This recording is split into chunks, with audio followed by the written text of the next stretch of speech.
माननीय बाला साहेब ठाकरे कृषि व्यवसाय और ग्रामीण परिवर्तन परियोजना 2023-24 में हिंगनघाट बाजार समिति इस वर्ष की रैंकिंग में राज्य में प्रथम स्थान प्राप्त किया। बाजार समिति की प्रगति सहयोग और सहभागिता से ही संभव हुआ। यह बात सभापति एडवोकेट सुधीर कोठारी ने कही। विश्व बैंक द्वारा वित्त घोषित माननीय बाला साहेब ठाकरे कृषि व्यवसाय और ग्रामीण परिवर्तन परियोजना के तहत उनके प्रदर्शन के आधार पर बाजार समितियों की वार्षिक रैंकिंग 2021-22 से विपणन निदेशालय द्वारा प्रकाशित की गई है। वित्तीय वर्ष 2021-22 में समिति ने दूसरा स्थान प्राप्त किया था। उस समय समिति को 200 में से 161 अंक प्राप्त हुए थे। उसके आधार पर समिति ने निर्धारित किया कहाँ हम कम पड़ गए हैं और हम क्या हासिल कर सकते हैं।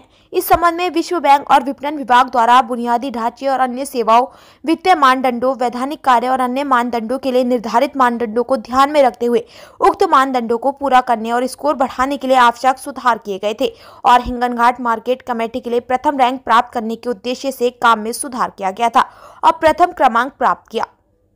हिंगनघाट से संवाददाता योगेश लखोटे की रिपोर्ट।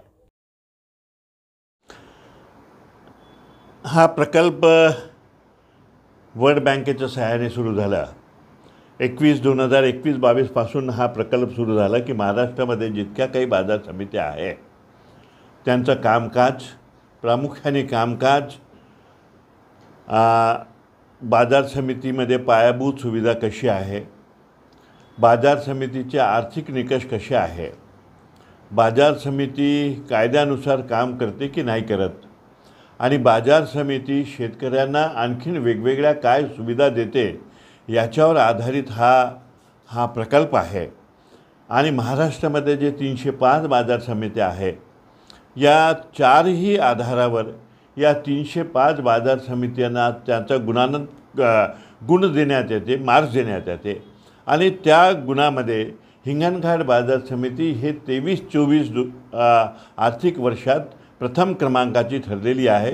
सगळ्यात जास्त गुण 200 पैकी 178 गुण बाजार समिती हिंगणघाटला मिळालेले आहे आणि बाजार समितीला प्रथम क्रमांक मिळालेला आहे।